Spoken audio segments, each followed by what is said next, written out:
ప్రభువును రక్షకుడైన యేసుక్రీస్తు నామములో మీకు శుభములు తెలియజేస్తూ ఉన్నాము. ప్రియులారా, ఈరోజు ఈ విధంగా దేవుని నామాన్ని స్తుతించుటకు, దేవుని గణపరచుటకు దేవుడు మనకిచ్చిన మంచి సమయాన్ని బట్టి దేవునికి మహిమ కలుగును గాక. భయంకరమైన దినములలో, అపాయకరమైన దినములలో, దుర్దినాల్లో మనం జీవిస్తూ ఉన్నాము. మరి ఇటువంటి పరిస్థితుల్లో దేవుడు మనల్ని సజీవులుగా ఉంచినందుకు, దేవుని మహింపరచడానికి దేవుడు ఇచ్చిన గొప్ప అద్భుతమైన అవకాశం బట్టి దేవునికి వందనాలు చెల్లిద్దాం. మరి మీరున్న స్థలములలో మరి ప్రార్థనలో ఏకీభవించినట్లయితే మరి ఈరోజు ఆరాధనను ప్రార్థనతో మనం ప్రారంభించుకుందాం. దయచేసి తలలు వంచండి, ప్రార్థనలో ఏకీభవించండి.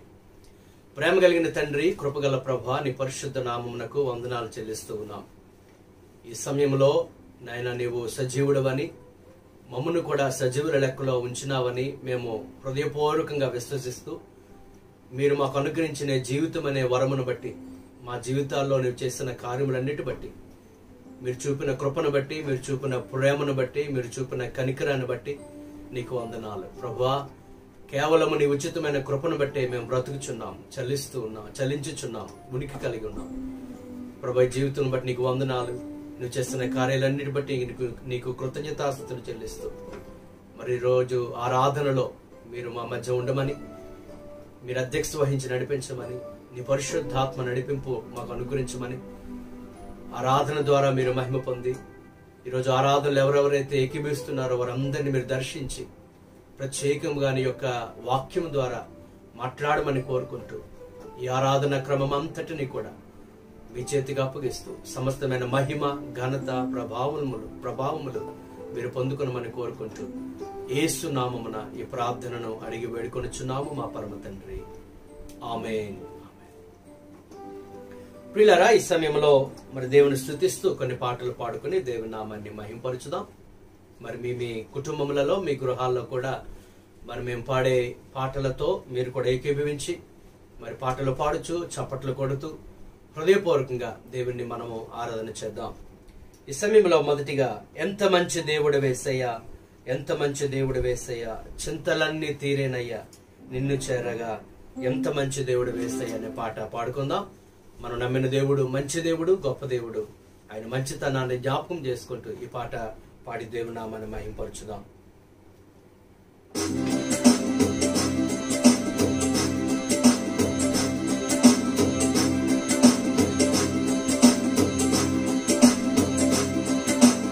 ఎంత మంచి దేవుడ యేసయ్యా, ఎంత మంచి దేవుడ యేసయ్యా, చింతలన్నీ తీరేనయ్యా నిన్ను చేరగా, ఎంత మంచి దేవుడ యేసయ్యా, నా చింతలన్నీ తీరేనయ్యా నిన్ను చేరగా, ఎంత మంచి దేవుడ యేసయ్యా, ఎంత మంచి దేవుడ యేసయ్యా, ఎంత మంచి దేవుడ యేసయ్యా, చింతలన్నీ తీరేనయ్యా నిన్ను చేరగా, ఎంత మంచి దేవుడ యేసయ్యా, నా చింతలన్నీ తీరేనయ్యా నిన్ను చేరగా, ఎంత మంచి దేవుడ యేసయ్యా, ఘోర పాపినైనా నేను దూరంగా పారిపోతా, ఘోర పాపినయ్యా నేను దూరంగా పారిపోగా, నీ ప్రేమతో నన్ను క్షమించి నన్ను హత్తుకున్నావయ్యా, నీ ప్రేమతో నన్ను క్షమించి నన్ను హత్తుకున్నావయ్యా, ఎంత మంచి దేవుడ యేసయ్యా, ఎంత మంచి దేవుడ యేసయ్యా, చింతలన్నీ తీరేనయ్యా నిన్ను చేరగా, ఎంత మంచి దేవుడ యేసయ్యా.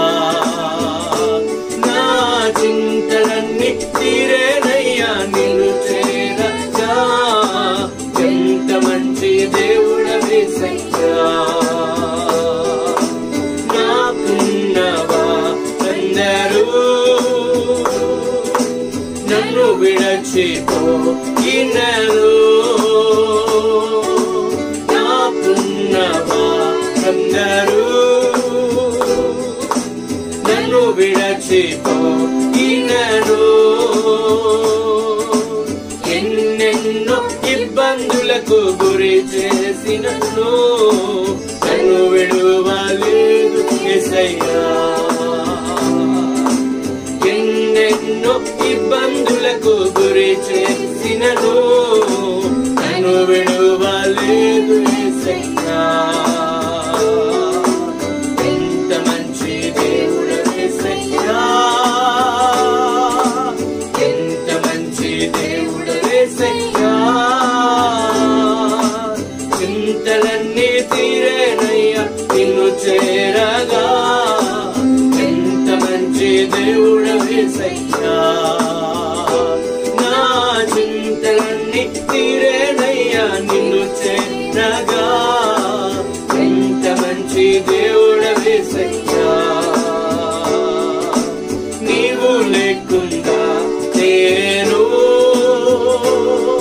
ఈ లోకంలో బ్రతకలేనయ్యా నీవు లేకుండా నేను ఈ లోకంలో బ్రతకలేనయ్యా నా దేవా ఎప్పుడైనా నన్ను విడచితివా నన్ను విడువలేదు యేసయ్యా నా దేవా ఎప్పుడైనా నన్ను విడచితివా నన్ను విడువలేదు యేసయ్యా ఎంత మంచి దేవుడు యేసయ్యా ఎంత మంచి దేవుడు యేసయ్యా చింతలన్నీ తీరేనయ్యా నిన్ను చేరగా ఎంత మంచి దేవుడు యేసయ్యా నా చింతలన్నీ తీరేనయ్యా నిన్ను చేరగా ఎంత మంచి దేవుడు యేసయ్యా నా చింతలన్నీ తీరేనయ్యా నిన్ను చేరగా ఎంత మంచి దేవుడు యేసయ్యా హల్లెలూయా దేవుని నామానికి మహిమ కలుగును గాక మనం నమ్మిన దేవుడు మంచి దేవుడు మన చింతలను తీర్చి మన బాధలలో మనకు నెమ్మదిచ్చు గొప్ప దేవుడు ఈ లోకమంతా మనను విడిచిన మరిచిన ఆయన మరువని దేవుడు విడువని దేవుడు మన పక్షముగా ఉండి మనకు విజయమిచ్చువాడు ఆయన కృప మీద ఆధారపడదాం ఆయన కృప కొరకు ఎదురు చూద్దాం ఈ సమయంలో మరి ఒక పాట మనము పాడుకుందాము మరి క్రైస్ట్ కవెనెంట్ చర్చ్ సంఘం యొక్క పాటల పుస్తకంలో 295వ పాట యేసే నా ఆశ్రయము యేసే నా ఆధారము నా కోట నీవే నా దుర్గము నీవే నా కాపరి నీవే అనే పాట పాడుకుని దేవుని నామాన్ని మహిమపరచుదాం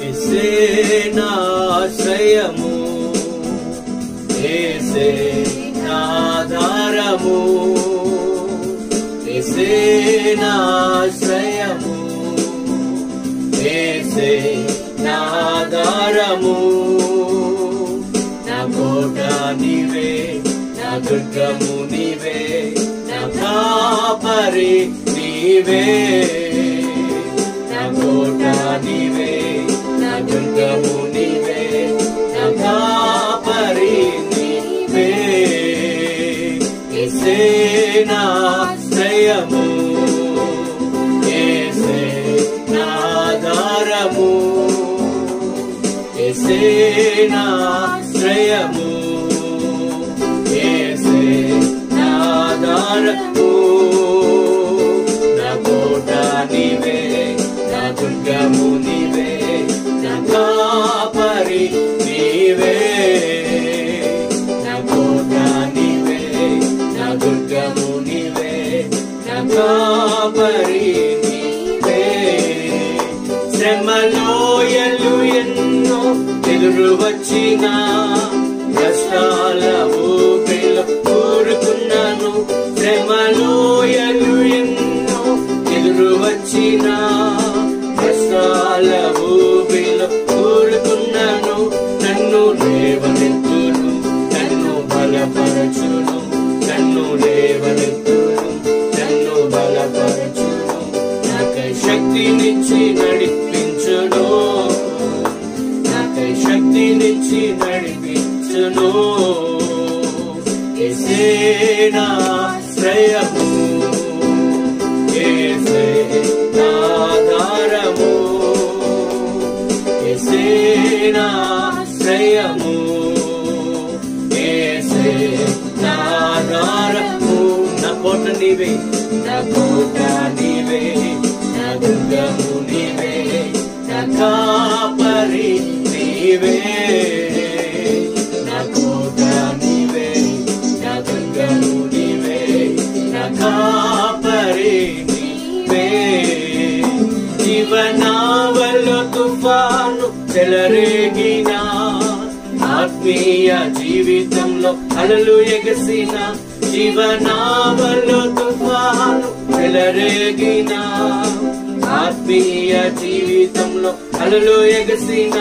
నాకు తోడుందును, నన్ను దరి చేర్చును, నాకు తోడుందును, నన్ను దరి చేర్చును. చుక్కానియే దారి చూపును, చుక్కానియే దారి చూపును. యేసే నా ఆశ్రయము, యేసే నా ఆధారము, యేసే నా ఆశ్రయము, యేసే నా ఆధారము. నా కోట నీవే, నా దుర్గము నీవే, నా కాపరి నీవే. నా కోట నీవే, నా దుర్గము నీవే, నా కాపరి నీవే. దినమంతయు చీకటి అలుముకున్నను, బ్రతుకే భారమైన సంద్రమైనను. దినమంతయు చీకటి అలుముకున్నను, బ్రతుకే భారమైన నాకు వెలిగించును, నన్ను వెలిగించును, నాకు వెలిగించును, నన్ను వెలిగించును. నా నావలో నాతో ఉండును, నా నావలో నాతో ఉండును. యేసే నా ఆశ్రయము, యేసే నా ఆధారము, యేసే నా ఆశ్రయము, యేసే నా ఆధారము. నా కోట నీవే, నా దుర్గము నీవే, నా కాపరి నీవే. నా కోట నీవే, నా దుర్గము నీవే, నా కాపరి నీవే. నా కోట నీవే, నా దుర్గము నీవే, నా కాపరి నీవే. అవును, దేవుడే మన ఆశ్రయము, మన దుర్గము, మన కోట, మన కొండ, మన కాపరి, సమస్తము ఆయనే. మరి మన జీవితంలో శ్రమలు కలిగిన, శోధనలు కలిగిన, మరి ఇబ్బందులు కలిగిన, కష్టములు కలిగిన, దేవుడు మనకు తోడు, ఆయన మనకు ఆధారము, ఆయన మనకు ఆశ్రయము. ఈ జీవితం అనే నావ మీదకి అనేకమైన తుఫాను వలె శోధనలు వచ్చిన, శ్రమలు వచ్చిన, ఆయన మనకు అద్దరికి చేర్చగలిగిన సమర్థవంతమైన నాయకుడు, మన నావికుడు ఆయనే. ఆయన మీద ఆధారపడదాం. ఆయన మనకు తోడుగా ఉంటానన్నాడు, ఆయన మనల్ని విడిచిపెట్టనన్నాడు. ఆయన మన పక్షంగా ఉండి కార్యములను సఫలము చేయు దేవుడు. మరి మన జీవితంలో చీకటి అలుముకున్న అనేకమైన భయంకరమైన పరిస్థితులు గుండా మనము వెళ్ళవలసి వచ్చిన ఆయనే మనకు వెలుగు, ఆయనే మనకు ఆదరణ, ఆయన మనకు ఆధారం. ఈ సమయంలో ప్రియులారా, మరి ఎక్కడున్న వారు అక్కడే కొద్ది నిమిషములు కళ్ళు మూసుకొని హృదయపూర్వకముగా మన జీవితాలు ప్రభుకు సమర్పించుకొని, మన కొరకు తన ప్రాణము పెట్టిన యేసయ్య, మన కొరకు తన రక్తం అంతటిని చిందించిన యేసయ్య, ఇదిగో ఆయన మనల్ని ఎంతో ప్రేమించి మన లోకాన్ని విడిచిపెట్టి మన కొరకు వచ్చిన యేసయ్య. ఆయన మనం ఆరాధన చేద్దాం, ఆయన నామాన్ని మహిమపరచుదాం, ఆయన మనం స్తుతించుదాం, ఆయన నామాన్ని గణపరచుదాం. ప్రేమించేదా యేసు రాజా, నిన్నే ప్రేమించేదా అనే పాట పాడుకుంటూ హృదయపూర్వకముగా దేవుని నామాన్ని గణపరచుదాం, దేవుని స్తుతించుదాం, దేవుని సేవించుటకు, దేవుని కొరకు జీవించుటకు, దేవుని ఆరాధించుటకు మనం సమర్పించుకుందాం. ఇదిగో మనం యొక్క ఊపిరి ఉన్నంత వరకు, ప్రాణం ఉన్నంత వరకు, మన మట్టిలో చేరినంత వరకు ఆయన్ను మనం స్తుతించుదాం, ఆయన నామాన్ని గణపరచుదాం, ఆయనకి మహిమ చెల్లిద్దాం. హల్లెలూయా, స్తోత్రం ప్రభా, నీకే వందనాలు వందనాలు వందనాలు వందనాలు. హల్లెలూయా, స్తోత్రమయ్యా స్తోత్రమయ్యా స్తోత్రమయ్యా, నీకు వందనాలు వందనాలు వందనాలు. హల్లెలూయా. ప్రేమించేదా యేసు రాజా, నిన్నే ప్రేమించేదా, ప్రేమించేదా యేసు రాజా, నిన్నే ప్రేమించేదా, ప్రేమించేదా ప్రేమించేదా ప్రేమించేదా ప్రేమించేదా ప్రేమించేదా, ప్రాణమున్నంత వరకు, నే మట్టిలో చేరే వరకు, పాడదా, నా ప్రాణమున్నంత వరకు,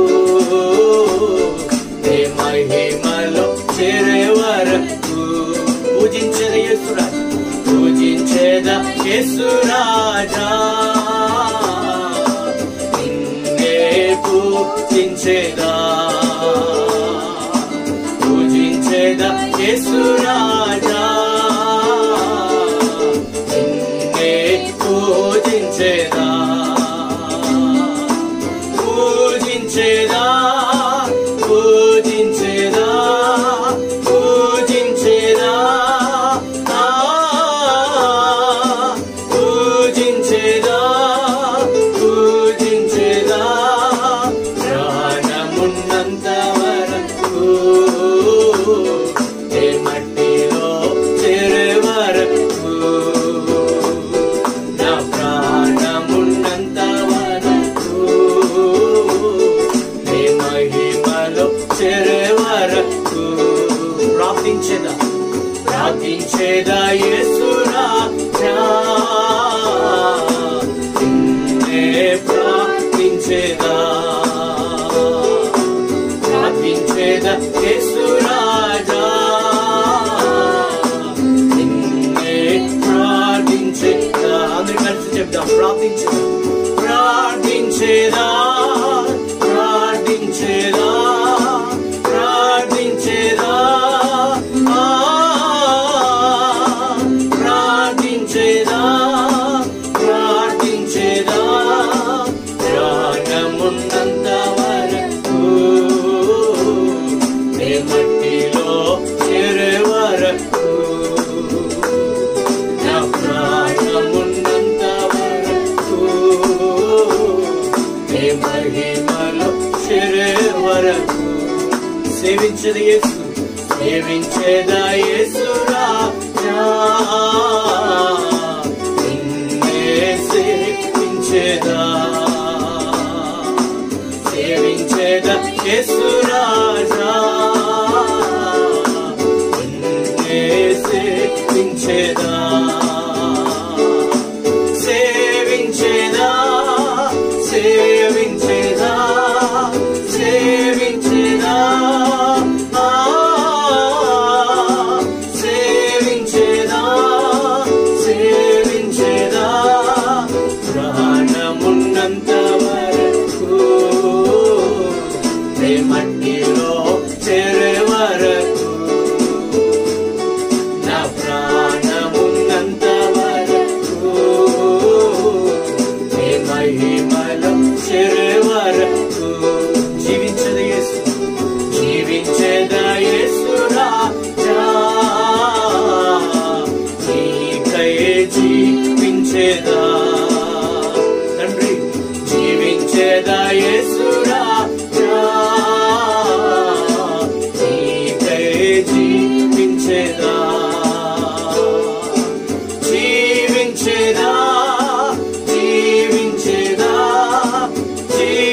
జీవించేదా జీవించేదా జీవించేదా ప్రాణమున్నంత వరకు నీ మట్టిలో చేరే వరకు నా ప్రాణమున్నంత వరకు నీ మహిమలో చేరే వరకు నా ప్రాణమున్నంత వరకు నీ మట్టిలో చేరే వరకు నా ప్రాణమున్నంత వరకు నీ మహిమలో చేరే వరకు ప్రేమించేదా ప్రేమించేదా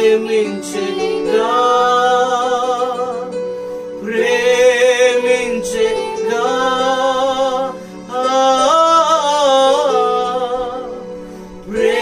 ప్రేమించేదా ప్రేమించేదా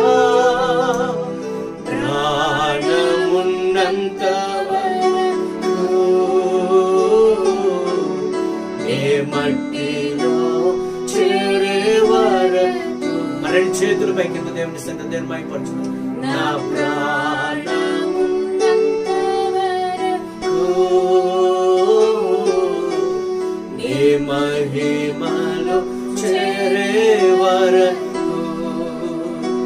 జీవించేదా జీవించేదా జీవించేదా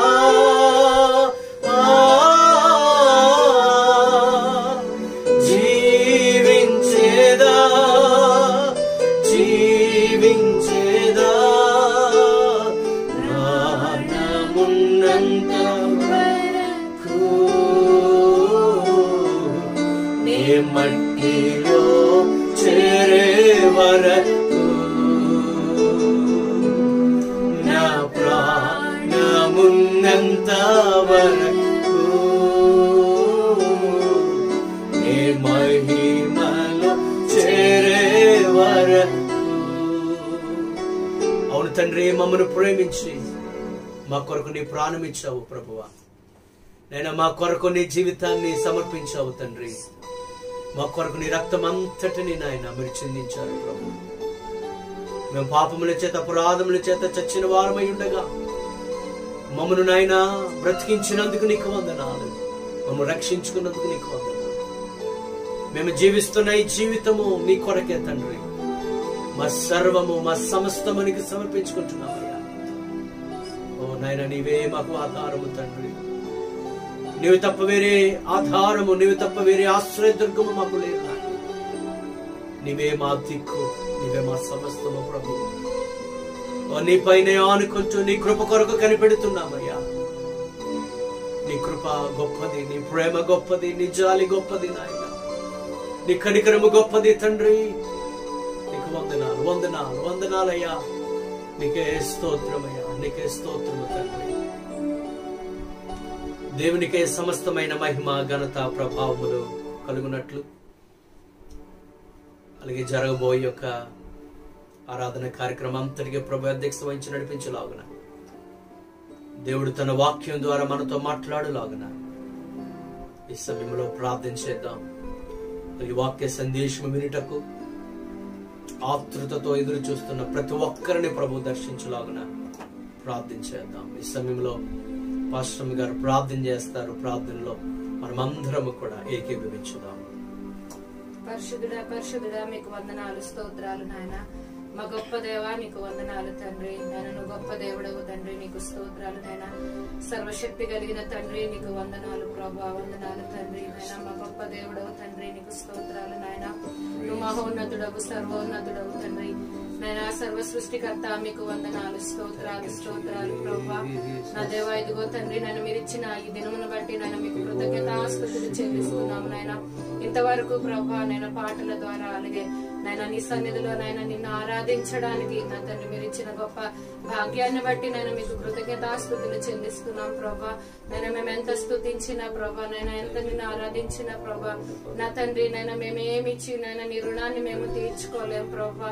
నా తండ్రి నిత్యము వేవేల దూతలతో ప్రభా నేను కొనియాడబడుతున్న తండ్రివి నాయన, నీకు స్తోత్రాలు ప్రభా. నీ బిడ్డముగా నేను మేము కూడా ఎల్లప్పుడూ నేను నిన్ను స్తుతిస్తూ నాయన నీ నామాన్ని ఘనపరుస్తూ నా తండ్రి నేను జీవించే కృపను మాకు అనుగ్రహించండి. ఈ దినం మీరు ఇచ్చిన నేను గొప్ప భాగ్యాన్ని బట్టి నాయన మీకు వందనాలు చెల్లిస్తున్నాము దేవా, నీకు స్తోత్రాలు నాయన.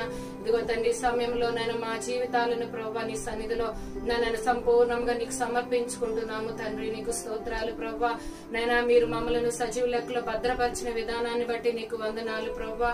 నేను ఈ ప్రపంచం అంతా ఎంతో భయంకరమైన స్థితిలో ప్రభా నేను మా ప్రజలందరూ జీవిస్తూ ఉండగా నా తండ్రి నైనా నువ్వు గొప్ప దేవుడవు, సమస్తము నైనా నువ్వు చూస్తూ ఉన్నావు తండ్రి. నైనా నీకు వందనాలు ప్రభా. నా తండ్రి తగిన సమయంలో ప్రభా నైనా నీ బిడ్డలమైన మమ్మల్ని అందరినీ ప్రభా మీరు నాయన దర్శిస్తారని ఆదుకుంటారని మేము నమ్ముచున్నాము తండ్రి. ప్రతి విధమైన ప్రతికూల పరిస్థితులను ప్రభా నైనా మీరు అనుకూల పరుస్తారని నమ్ముచున్నాము తండ్రి. నైనా నీ ప్రణాళిక ఏమిటో నైనా నీ చిత్తం ఏమిటో ప్రభా ఈ పరిస్థితులలో ప్రత్యేకముగా నీ బిడ్డలమైన మేము గ్రహించిన వారమై ప్రభా నైనా నా తండ్రి నీ వైపు తిరగడానికి, నీకు మొరపెట్టడానికి, ప్రార్థించడానికి, నిన్ను స్తుతించడానికి, ఆరాధించడానికి నీ సహాయం మాకు అనుగ్రహించండి ప్రభా. నీకు స్తోత్రాలు నాయన దేవా, నీకు వందనాలు తండ్రి. నేను ఈ సమయంలో నైనా మా సంఘ బిడ్డలు ప్రభా నేను వారి గృహాల్లో కూడుకొని ఉంటుండగా వారి మధ్య నీ సన్నిధి ఉంచమని అడుగుచున్నాము తండ్రి. ప్రతి కుటుంబాన్ని మీరు దర్శించండి, ప్రతి కుటుంబాన్ని నాయన మీరు దీవించమని అడుగుచున్నాము తండ్రి. నేను ఈ సమయంలో ఏ ఒక్కరు నాయన తండ్రి కలవరానికి గురి కాకుండా నా తండ్రి నాయన మీరు ఇచ్చిన ఈ మంచి సమయాన్ని ఇంకా మరి ఎక్కువగా సద్వినియోగం చేసుకుంటూ నాయన నీతో గడపడానికి నీ సహాయం దయచేయండి నాయనా. నీకు వందనాలు ప్రభా. మా యొక్క నాయన జీవితాలలో ప్రభా నిన్ను ప్రత్యేకంగా నిన్ను ఎరిగిన బిడ్డల జీవితాల్లో నా తండ్రి నాయన నీకు అయిష్టమైనవి ఏవున్నా నాయన మేము నీ వాక్యపు వెలుగులో వాటిని గ్రహించిన వారమే వాటిని తొలగించుకోవడానికి నా తండ్రి మారు మనసుకు తగిన తండ్రి ఫలము నైనా మేమందరము ఫలించడానికి నీ సహాయం దయచేయండి ప్రభా. నీకు స్తోత్రాలు. నీ బిడ్డలుగా మేమందరం ఎల్లప్పుడూ నిన్ను సంతోషపరుస్తూ నిన్ను ఆరాధిస్తూ నీ నామాన్ని మహిమపరుస్తూ నా తండ్రి నీ రాకడ కొరకు మేము సిద్ధపడుతూ అనేక మందిని సిద్ధపరిచే కృపను మాకు అనుగ్రహించండి. ఈ సమయంలో నా తండ్రి నాయన విత్తబడబోయే వాక్యం కొరకు ప్రార్థిస్తున్నాము తండ్రి. నీ దాసుని అభిషేకించండి ప్రభా. నేను మా అందరితో నేను నీ వాక్యం ద్వారా నాయన మాతో మాట్లాడి మమ్మల్ని బలపరచి నా తండ్రి నేను మా యొక్క విశ్వాసమును ప్రభ వృద్ధి పొందించమని నేను నీ సన్నిధిలో ప్రతిమాలుకుంటున్నాం తండ్రి. ఇంతవరకు నేను మీరు ఇచ్చిన మంచి సమయాన్ని బట్టి మీకే కృతజ్ఞతాస్తుతులు చెల్లిస్తూ నేను మిగతా సమయం అంతటిని ప్రభ మీ ఆధీనంలో ఉంచుకొని మమ్మల్ని నడిపించమని నేను వినుచున్న ప్రతి బిడ్డను నేను మీరు దీవించి ఆశీర్వదించమని యేసు పరిశుద్ధ నామమున ఈ ప్రార్థన అడిగి వేడుకొంచున్నాను మా పరమ తండ్రి. ఆమేన్. ఆమేన్.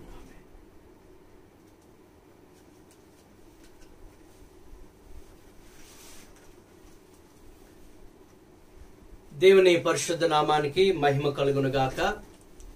ప్రభువును రక్షకుడైన యేసుక్రీస్తు నామములో మీకు శుభములు తెలియజేస్తూ ఉన్నాను. మరి క్రైస్ట్ కవెనెంట్ చర్చ్ సంఘం యొక్క సభ్యులైన ప్రతి ఒక్కరికి అలాగే వాక్య సందేశము వింటున్న ప్రతి ఒక్కరికి శుభములు కలుగును గాక, సమాధానము కలుగును గాక. మరి ఆరాధనకు మిమ్మల్ని అందరినీ ప్రేమపూర్వకంగా ఆహ్వానిస్తూ ఉన్నాము. మరి ప్రస్తుత పరిస్థితులను బట్టి మరి దేవుని మందిరంలో మనం కూడుకోలేని పరిస్థితుల్లో మనం ఉండగా మరి దేవుడు గొప్ప అవకాశాన్ని ప్రభు మనకు అనుగ్రహించాడు. మరి ఆయా గృహములలో కుటుంబాలుగా మనం కూడుకుంటూ ఉన్నాము. మరి మీరు కూడా కుటుంబములుగా మీ గృహముల్లో కూడుకొని మీ ఆరాధనలో ఇటువంటి శ్రేష్టమైన ఆరాధనలో మీరు పాల్పంపులు పొందొచ్చు ప్రభు కృప కొరకు కనిపెడుతున్నారని నేను ఆశిస్తూ గ్రహిస్తూ దేవునామానికే సమస్తమైన మహిమ ఘనత ప్రభావములు ఆరోపిస్తూ ఉన్నాను. ప్రియులారా, మరి దేవుడు మనకు కృపను తన క్షేమాన్ని మనకు అనుగ్రహించాడు.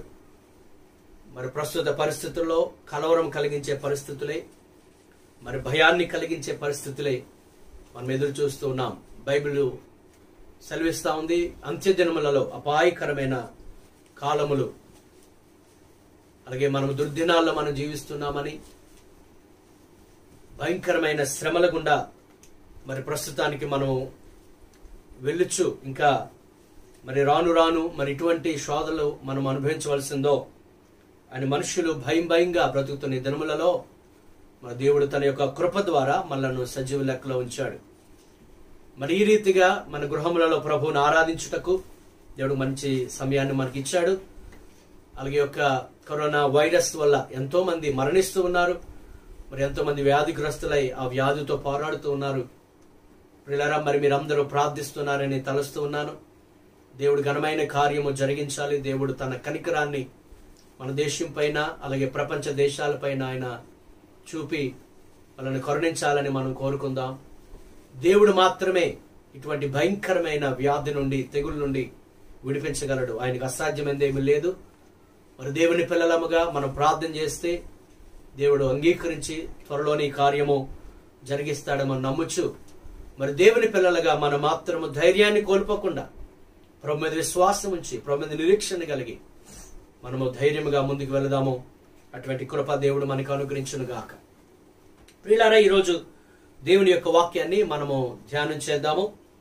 మరి ప్రస్తుత పరిస్థితులు మనం గమనిస్తే మరి ఎప్పటికప్పుడు ఈ యొక్క లెక్కలు మనము చూస్తూ ఉన్నాము. కరోనా వైరస్ వలన ఎంతో మంది రోజు రోజుకి మరణిస్తూ ఉన్నారు.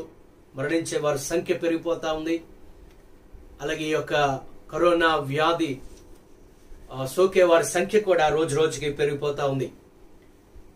మరి చైనా దేశంలో ఇది ప్రారంభమై ఇప్పుడు అన్ని దేశాలకు సుమారుగా ఇది వ్యాప్తి చెందింది. ముఖ్యంగా ప్రస్తుతానికి అమెరికా దేశములో అనేకమైన మరణాలు సంభవిస్తూ ఉన్నాయి. మరి అమెరికా దేశం యొక్క పరిస్థితి చూసినప్పుడు చాలా బాధ కలుగుతా ఉంది, చాలా వేదన కలుగుతా ఉంది. ప్రియులారా, మరి దేవుడే మరి కార్యం జరిగించాలని మనము ప్రార్థన చేయాలి. అయితే ప్రియులారా, ఈరోజు చాలా మంది మరణిస్తూ ఉన్నారు.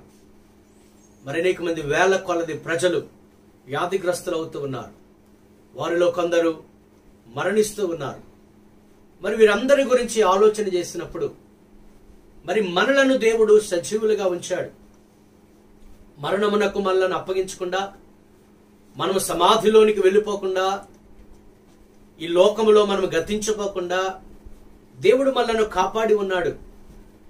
మరి మరణించిన వారి కంటే మనం గొప్పవారమని, భక్తిపరులమని, నీతిమంతులమని, లేదా ప్రార్థనా పరులమని, లేదా పరిశుద్ధులమని కాదు ప్రియులారా.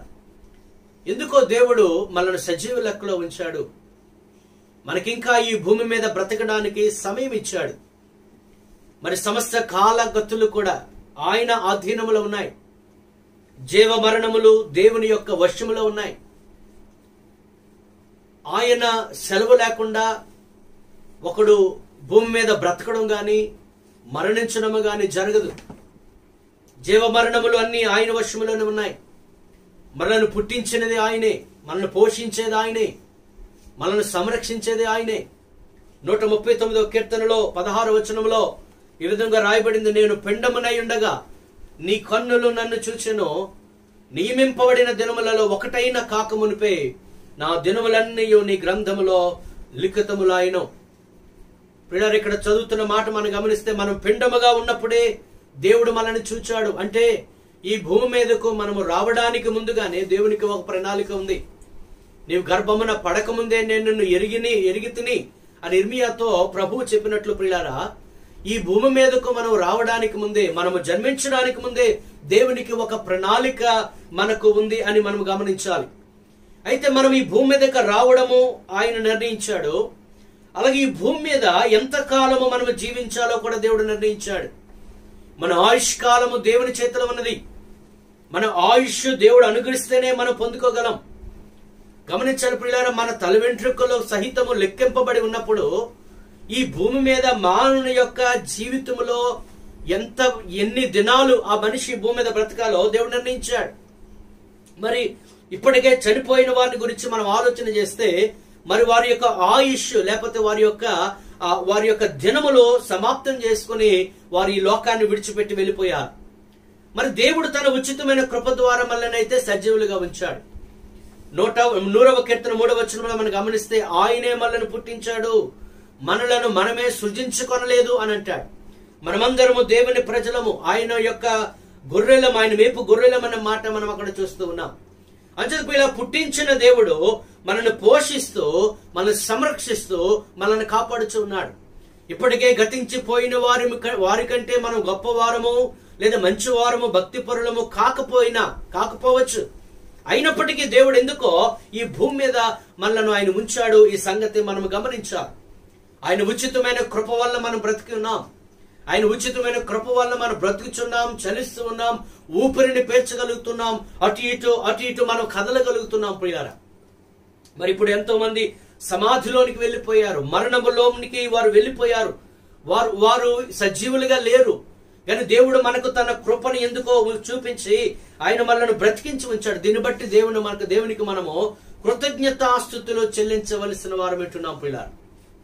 దేవుని మీద మనము ఇటువంటి పరిస్థితుల్లో, ఇటువంటి విపత్కరమైన పరిస్థితుల్లో మనుషులు రకరకాలుగా ప్రవర్తిస్తూ ఉంటారు. కొంతమంది దేవుని దూషించే వారు ఉంటారు, దేవుడు అన్యాయం చేశాడనే వారు ఉంటారు, దేవుడు ఉంటే ఎందుకు ఎలా జరుగుతుంది అని వారు అంటూ ఉంటారు. కానీ ప్రియులారా, దేవుడు ఉన్నాడని నమ్మిన మనము, దేవుని యందు విశ్వాసం ఉంచిన మనము, మరి మనకు ఇచ్చిన జీవితాన్ని బట్టి, జీవితమైన వరమును బట్టి దేవుని మనం స్తుతించవలసి ఉంది. 30వ కీర్తన 9వ వచనములో మనం చూసినట్లయితే మన్ను నిన్ను స్తుతించునా అనే మాట మనం అక్కడ చదువుతున్నాం. మన్ను ఆయనను స్తుతించలేదు, లేదా సమాధిలోనికి వెళ్ళిపోయిన వారు ఆయనను స్తుతించలేరు. యెషయా గ్రంథము 38వ అధ్యాయము మనము చదివినట్లయితే అక్కడ కొన్ని మాటలు మనము గమనించవచ్చు. యెషయా గ్రంథం 38వ అధ్యాయము 18, 19 వచనాలు ఒకసారి మనం చదువుకుందాం. పాతాళమున నీకు స్తుతి కలగదు, మృతి నీకు కృతజ్ఞతాస్తుతులు చెల్లింపదు. సమాధిలోనికి దిగువారు నీ సత్యమును ఆశ్రయించరు. సజీవులే గదా నిన్ను స్తుతించుదురు. ఈ దినమున నేను సజీవుడనై నిన్ను స్తుతించుచున్నాను. దేవునికి మహిమ కలుగును గాక. దేవుని పిల్లలైన ప్రతి ఒక్కరూ ఈ మాట మనం గమనించాలి. ఇదిగో అంటున్నాడు అక్కడ, పాతాళములో నీకు స్తుతి కలగదు, మృతి అనగా మరణము నీకు కృతజ్ఞతాస్తుతులు చెల్లించదు. ఇప్పటికే సమాధిలోనికి వెళ్ళిపోయారు చాలా మంది, వారు నీ సత్యాన్ని ఆశ్రయించరు.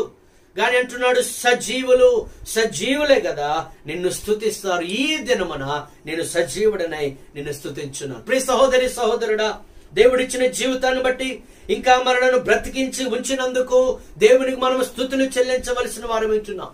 దేవుని దూషించే వారి గుంపులో మనం ఉండక, దేవుని మీద సనిగే వారి గుంపులో మనం ఉండక, లేకపోతే ఏమాత్రం పశ్చాత్తాపము లేకుండా, ఏమాత్రము దేవునిపై మనస్సు లేకుండా, ఇంకా మూర్ఖంగా ప్రవర్తిస్తూ, ఇంకా దేవునికి విరోధకరమైన మాటలు మాట్లాడుతూ, ఇంకా దేవునికి దూరముగా జీవిస్తున్న గుంపులో మనం ఉండక, ప్రభువా ఈ రోజు నన్ను సజీవునిగా ఉంచావు, అందుచేత నేను సజీవునిగా ఉన్నందుకు నీకు కృతజ్ఞతాస్తుతులు చెల్లిస్తున్నాననే గుంపులో మనం ఉండి ఆయన హృదయపూర్వకంగా ఆరాధించాలి ప్రియులారా. మరి ప్రియ సహోదరి సహోదరుడా, దేవుడు ఈ భూమి మీద మనకు కొంత సమయాన్ని ఇంకా ఇచ్చాడు. మరి ఎంతో మంది గతించిపోయినప్పటికీ దేవుడు ఇంకా మనల్ని భూమి మీద ఉంచాడంటే దేవుడు ఇంకా మనకు సమయం ఇచ్చాడు భూమి మీద అని మనం గమనించాలి.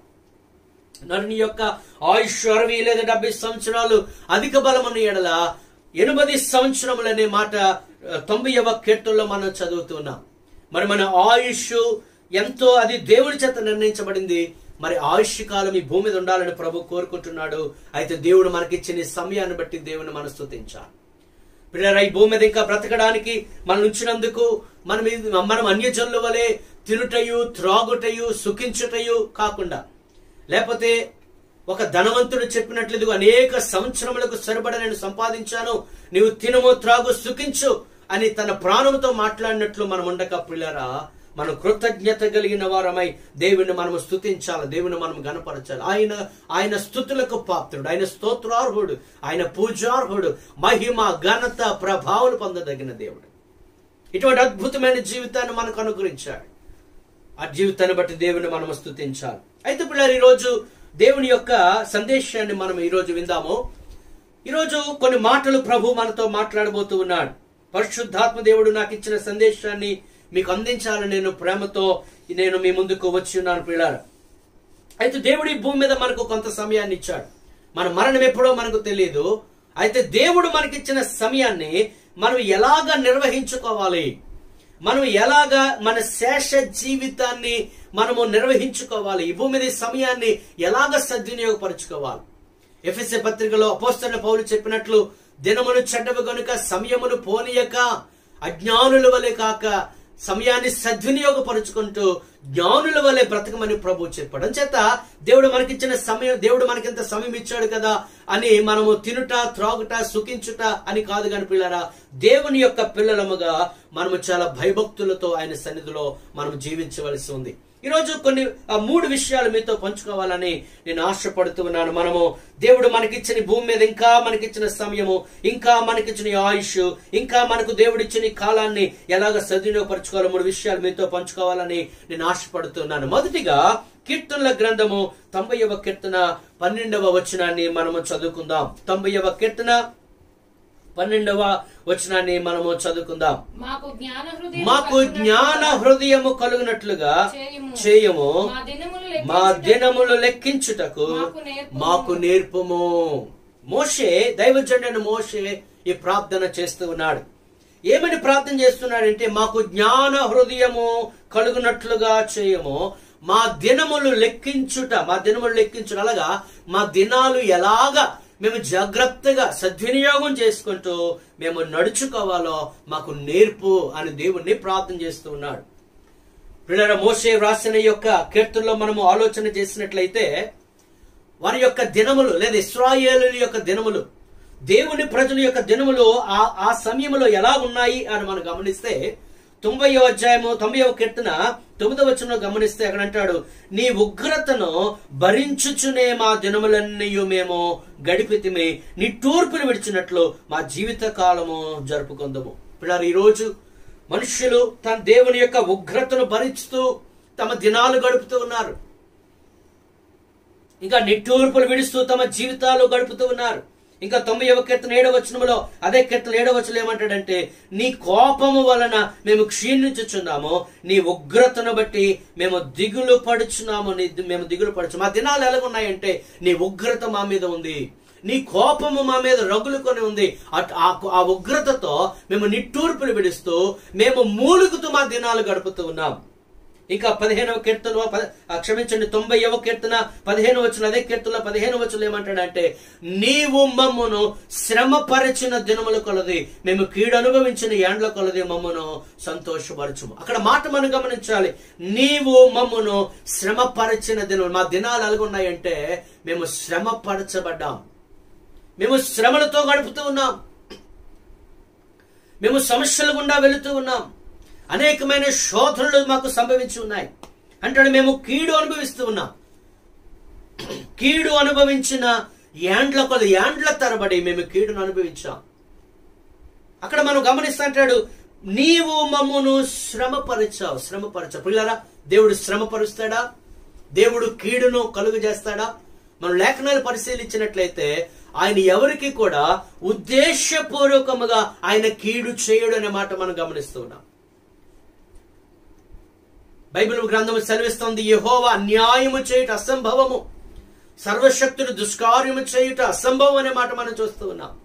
దేవుడు ఎవరికి అన్యాయము చేయడు, దేవుడు ఎవరికి ఆయన కీడు చేయడు, ఎవరిని ఆయన ఉద్దేశపూర్వకంగా శ్రమపరచడు. కానీ ఇక్కడ మోషే అంటూ ఉన్నాడు, నీవు మమ్మను శ్రమపరచావు అంటే దాని అర్థము దేవుడు తన ఉగ్రతను కుమ్మరించే పరిస్థితి వారు కలిగి ఉన్నారని మనం గమనించాలి. ఎఫెసీ పత్రిక 5వ అధ్యాయం 7వ వచనంలో మనం గమనిస్తే, దేవుని యొక్క ఉగ్రత అవిధేయులైన వారి మీదకి వస్తుంది అనే మాట అక్కడ రాయబడింది. దేవుని ఉగ్రత ఎవరి మీదకి వస్తుందంటే అవిధేయులైన వారి మీదకి వస్తుంది. మరి ఈ యొక్క దేవుని ప్రజల గురించి ఆలోచన చేసినట్లయితే 78వ కీర్తనలో చాలా విషయాలు మనము గమనించవచ్చు. 78వ కీర్తన, మరి ఇశ్రాయేలు జీవితంలో దేవుడు ఎన్నో కార్యాలు జరిగించాడు. మరి దేవుడు ఎన్ని కార్యాలు జరిగించినా వారు కృతజ్ఞత లేని వారుగా, దేవునిని జ్ఞాపకం తెచ్చుకొని వారుగా, దేవుని వైపు చూడని వారుగా ఉంటూ ఉన్నారు. పిల్లలు, ఈ రోజు కూడా మనుషులు అలాగే ఉంటూ ఉన్నారు. దేవుడు అనేకమైన తెగులు రప్పించి గొప్ప ఉగ్రతను కుమ్మరించినప్పటికీ మనుషులు దేవుని వైపు తిరగకుండా ఇంకా డబ్బు మీద ఆధారపడుతూ ఇంకా ఏదో ఈ లోకములో సాధించాలని దేవుని వైపు తిరగకుండా ఇంకా తమ స్వంత ఇష్టాలు నెరవేర్చుకోవడానికి ప్రయత్నం చేస్తూ ఉన్నారు. ఇక్కడ దేవుని ప్రజలు కూడా అలాగే బ్రతికినట్లు మనం చూస్తున్నాం. దేవుడు ఎన్నో కార్యాలు వారి జీవితంలో జరిగించే 78వ కీర్తన అంతా చదివితే 13వ వచనం నుంచి ఇంకా కొన్ని విషయాలు మనం గమనించవచ్చు. సముద్రాన్ని ఆయన పాయలుగా చేశాడు, నీటిని రాశిగా నిలిపాడు. 14వ వచనంలో మేఘములో నుండి పగటి వేళ మేఘములో నుండి రాత్రి అంత అగ్ని ప్రకాశములో నుండి ఆయన వారికి త్రోవను చూపాడు. 15వ వచనంలో ఆయన బండలను చీల్చి సముద్రం అంత సమృద్ధిగా వారికి నీటిని త్రాగనిచ్చాడు. అయితే 17వ వచనంలో అయినను వారు ఆయనకు విరోధముగా ఇంకనూ పాపము చేయించు వచ్చారు, అడవిలో మహోన్నతుని మీద వారు తిరగబడ్డారు. దేవుడు ఎన్ని కార్యాలు చేసినా వారు దేవుని మీద తిరగబడే పరిస్థితి, దేవుని విరోధముగా మాట్లాడుతూ ఉన్నారు. 19వ వచనంలో ఈ అరణ్యములో దేవుడు భోజనము సిద్ధపరచగలడానుచు వారు దేవునికి విరోధముగా మాట్లాడుతూ వచ్చారు. 18వ వచనము వారు తమ ఆశ కొలది ఆహారం నడుచు తమ హృదయములలో దేవుణ్ణి శోధించారు. హృదయములలో దేవుని మీద మనసు పెట్టుకోలేదు, దేవుని శోధిస్తూ ఉన్నారు. ఇంకా మనం గమనించినట్లయితే 24వ వచనము ఆయన మన్నాను కురిపించి ఆకాశ ధాన్యాన్ని వారికి ఇచ్చాడు, దేవదూతలు తినే ఆహారాన్ని వారికి ఇచ్చాడు. 25వ వచనములో వారికి సమృద్ధిగా భోజన పదార్థాలు ఇచ్చాడు. అలాగే 27వ వచనం ధూళి అంత విస్తారంగా మాంసాన్ని ఇచ్చాడు, రెక్కల గల పెట్టెలను వారికి ఆహారముగా ఇచ్చాడు. 29వ వచనం వారు కడుపారా తిన్నారు, వారు తనిస్తారు, వారు ఆశించిన దాన్ని దేవుడు వారికి అనుగ్రహించాడు. అయితే పిల్లారా 30వ వచనం చూడండి, వారి ఆశ తీరక మునిపే ఆహారం ఇంకా వారి నోళ్లలో ఉండగానే దేవుని కోపము వారి మీద దిగెను. దేవునికి కోపానికి గురి చేశారు. కారణము వారి యొక్క దుష్ప్రవర్తన, వారి కృతజ్ఞత లేని జీవితం, దేవునికి విరోధముగా జీవించే ప్రవర్తన వారు కలిగి ఉన్నారు.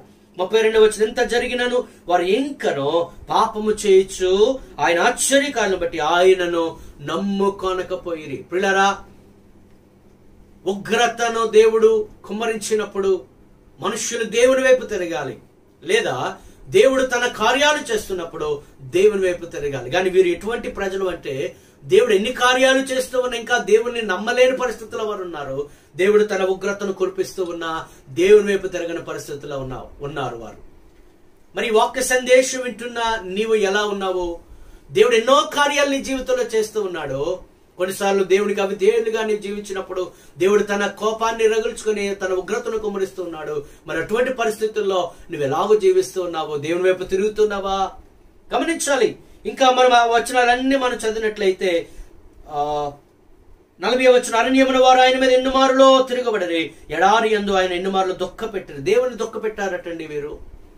దేవుడు వారికి ఏమి తక్కువ చేశాడని, దేవుడు వారికి ఏమి కాదన్నాడని, వారు ఆశించిన దాన్ని అంతా దేవుడు ఇచ్చాడు. అయినా వారు దేవుణ్ణి దుఃఖ పెడుతూ దేవుణ్ణి బాధ పెడుతూ ఈరోజు మనుషులు కూడా అలాగే ఉన్నారు. దేవుని ఆజ్ఞలు పాటించకుండా, దేవుడు అంటే లెక్క లేకుండా, దేవుని స్తుతించకుండా, దేవుని ఆరాధించకుండా, దేవుణ్ణి ప్రక్కన పెట్టేసి తమ ఇష్టానుసారంగా జీవిస్తూ ఉన్నారు ప్రజలు. మరి దేవునికి కోపము రాదా? సమస్త సృష్టికర్త అయిన దేవుడు రోషము కలిగిన దేవుడు, ఆయన కృప కలిగిన దేవుడు, ప్రేమ కలిగిన దేవుడు. కానీ ప్రజలు ఆయనకు విరోధముగా జీవించినప్పుడు ఆయనకు కోపం వస్తుందన్న సంగతి మనము మర్చిపోకూడదు పిల్లారా. ఇంకా చూడండి 42వ వచనంలో 41వ వచనం మాటి మాటికి వారు దేవుని శోధించారు, మాటి మాటికి ఇశ్రాయేలు పరిశుద్ధ దేవుని సంతాపం కలిగించారు. ఆయన బాహుబలమునైనను విరోధుల చేతుల నుండి ఆయన తమ్మును విమోచించిన దినమునైనను వారు స్మరణకు తెచ్చుకొనలేదు. 56వ వచనం అయినను వారు మహోన్నతులైన దేవుని శోధించి తిరుగుబాటు చేశారు. పిల్లలు ఈరోజు మనుషులు ఎలా ఉన్నారంటే సృష్టికర్త అయిన దేవుని మీద తిరుగుబాటు చేస్తూ ఉన్నారు. సృష్టికర్తను మరిచి సృష్టిని పూజించే భయంకరమైన లోకం. దేవుడు లేడు అనే ప్రజలు కొంతమంది ఉంటున్నారు. బైబిల్ చెప్తుంది దేవుడు లేడని బుద్ధిహీనులు తమ హృదయంలో అనుకుంటారు. దేని గురించి చెప్పడానికైనా వినడానికి చెవులొగ్గుతున్నారు, కానీ దేవుని గురించి చెప్పినప్పుడు దేవుని గురించి చెప్పొద్దు అనే మూర్ఖ జనులు ఈరోజు లోకంలో జీవిస్తూ ఉన్నారు. ఇక్కడ చూడండి, మహోన్నతుని దేవుని మీద తిరుగుబాటు చేశారట. ఆయన శాసనములను వారు అనుసరింపకపోయారు. పితరుల వల్ల వారు కూడా ద్రోహులయ్యారు. 59 దేవుడు దీన్ని చూచి ఆగ్రహించి ఇశ్రాయేలునందు బహుగా అసహించుకొను. ప్రియులారా, దేవునికి ముద్దు బిడ్డలే, దేవుని చేత ఏర్పరచబడిన బిడ్డలే, కానీ దేవునికి వీరంటే అసహ్యమయ్యే పరిస్థితిలో వారు ప్రవర్తన ఉన్న కారణంగా అక్కడ కింద వచనాలు చూస్తే 61 వచనం, ఆయన తన బలమును చెరకును తన భూషణమైన దాని విరోధుల చేతికి అప్పగించను, తన ప్రజలకు 62 వచనం, తన ప్రజలను ఖడ్గమునకు అప్పగించను, ఆయన తన స్వాస్థ్యం మీద ఆగ్రహించను. 63 అగ్ని వారి యవనస్తులను భక్షించను, వారి కన్యకలకు పెండ్లి పాటలు లేకపోయాను, వారి యాజకులు కత్తిపాలు కాగా వారి విధవరాన్ని రోదనము చేయకుండా. ఇవన్నీ కూడా మనం అక్కడ చదువుతున్నాం. పిల్లారా, 90వ కీర్తనకు మనం వెళ్దాము. ఇప్పుడు మోషే అంటూ ఉన్నాడు, ప్రభువా మా దినములో మేము నీ తూర్పులు విడుస్తూ బ్రతుకుచున్నాము, భయంగా బ్రతుకుచూ ఉన్నాము, నీ ఉగ్రతను భరిస్తూ బ్రతుకుతూ ఉన్నాము, మేము నీ తూర్పులు విడుస్తూ బ్రతుకుతూ ఉన్నాము. ప్రభా, నీవు మమ్మను శ్రమపరిచావు, నీవు మమ్మను శ్రమపరచుటకు కారణము మా యొక్క దుష్ప్రవర్తన. అయితే మోషే అంటున్నాడు, అయినా ప్రభువా నీ కృప చూపి మమ్మను బ్రతికించావు, మమ్మను జీవముతో ఉంచావు, నీ కృపను మేము జ్ఞాపకం చేసుకుంటూ ఇక మీదట ఈ భూమి మీద ఎలాగూ బ్రతకాలో మాకు జ్ఞాన హృదయము దయచేయమని దేవుణ్ణి ప్రార్థిస్తున్నాం. ప్రియ సహోదరుని ప్రార్థన ఏంటి? ఈ రోజు దేవుని అడుగుతున్నావా, ప్రభా ఈ శ్రేష్ఠ జీవితం ఎలా బ్రతకాలి, జ్ఞాన హృదయం నాకు దయచేయి, నా దినములు జాగ్రత్తగా గడుపుట నాకు నేర్పించు అని ప్రభువుని మనము అడగవలసిన వారు వింటున్నాం. పిల్లారా, దేవుని జీవితంలో కార్యాలు చేస్తూ ఉన్నాడు. ఈ రోజు నీ స్థితిలో ఉన్నావంటే దేవుడే కారణము. గతకాలంలో నీ పరిస్థితి ఏంటి, ఇప్పుడు నీ పరిస్థితి ఒకసారి ఆలోచన చేస్తే ఈ రోజు ఈ స్థితికి రావడానికి దేవుడే కారణము. మరి దేవుణ్ణి నువ్వు స్తుతిస్తున్నావా, దేవుని మహింపరుస్తున్నావా, దేవునితో నీ సంబంధం ఎలాగుంది అని ప్రభు అడుగుతున్నాడు.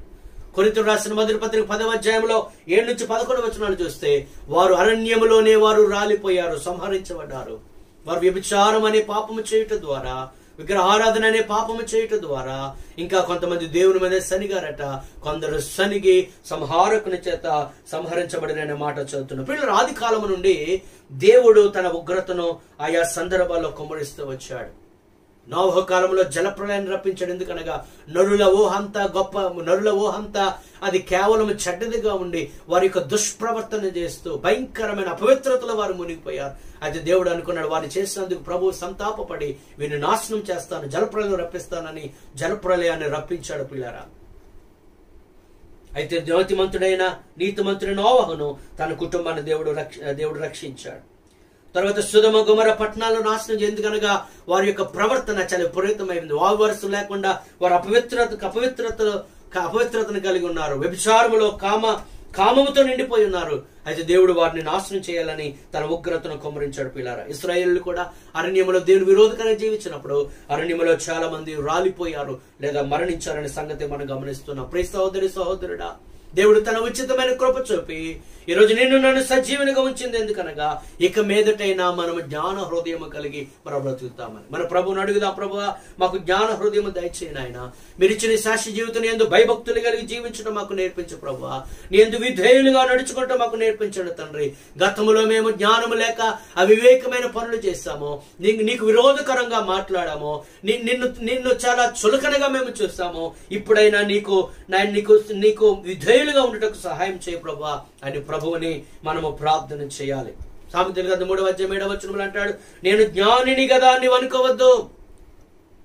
5వ వచనం అంటే నీ స్వబుద్ధిని ఆధారం చేసుకోవద్దు, నీ పూర్ణ హృదయంతో యెహోవా యందు నమ్మకం ఉంచుము, నీ ప్రవర్తన అంతర్యందు ఆయన అధికారమును ఒప్పుకొను, అప్పుడు నీ దేవుడిని త్రోవలను సరళం చేస్తాడు. ఇశ్రాయేలుకు మొట్టమొదటి రాజుగా ఉన్న సౌలు ఒక అవివేకపు పని చేశాడు. శత్రువులు వచ్చేస్తారేమో, దాడి చేస్తారేమో అని భయపడి వారు చెదిరిపోవుట చూచి, దేవుడి ప్రజలు చెదిరిపోవుట చూచి యాజకుడైన సమూయేలు చేయవలసిన పనిని సౌలు చేసినప్పుడు సమూయేలు వచ్చి అంటాడు, అయ్యా సౌలు, ఎందుకు ఎంత అవివేకపు పని చేస్తావు? ఇదంతా కూడా సమూయేలు మొదటి గ్రంథం 13వ అధ్యాయంలో మనం చదువుతున్నాం. సౌలా, ఎందుకు ఎంత అవివేకపు పని చేస్తావు? నీవు పని చేసినందుకు నీ రాజ్యాన్ని తీసేసి దేవుని చిత్తానుసారుడైన మనుష్యుడు అక్కడ ఉన్నాడు, దావీదుకి ఈ యొక్క రాజ్యాన్ని ఇస్తానన్నాడు. సౌలు జ్ఞానము లేక పనిచేశాడు. అలాగే షారా జ్ఞానము లేక అవివేకపు పని చేసి చివరికి తన యొక్క దాసి చేత అసహించుకొనబడే పరిస్థితికి వెళ్ళింది. అలాగే ఇస్సాకు కుమారుని ఏశావు ఒక అవివేకపు పని చేశాడు. దేవుడు అనుగ్రహించిన ఆ జ్యేష్ఠత్వపు హక్కును అతను అమ్మేసినందువలన ఆశీర్వాదాన్ని కోల్పోయాడు. లోకాసువార్త 15వ అధ్యాయం చూసినట్లయితే ఆ కుమారుడు జ్ఞానము లేక తండ్రి ఆస్తిని తీసుకుని వెళ్ళిపోయి దుర్వ్యాపారం చేత వేశ్యలతో పాడు చేశాడు. చివరికి ఆకలికి చచ్చిపోయే పరిస్థితి వచ్చేసింది.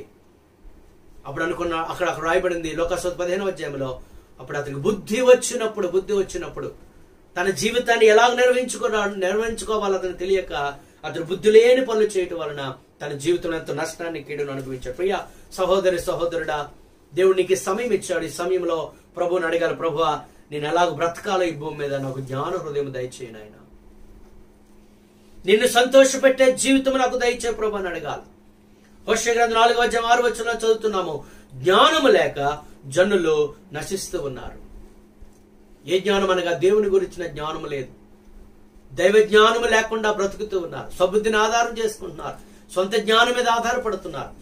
ఎవరో మనుషులు ఇచ్చిన ఉచిత సలహాలు పాటిస్తూ దేవుడిచ్చిన వాక్య జ్ఞానాన్ని పక్కన పెడుతూ తమ జీవితాలను నాశనం చేసుకుంటున్నారు.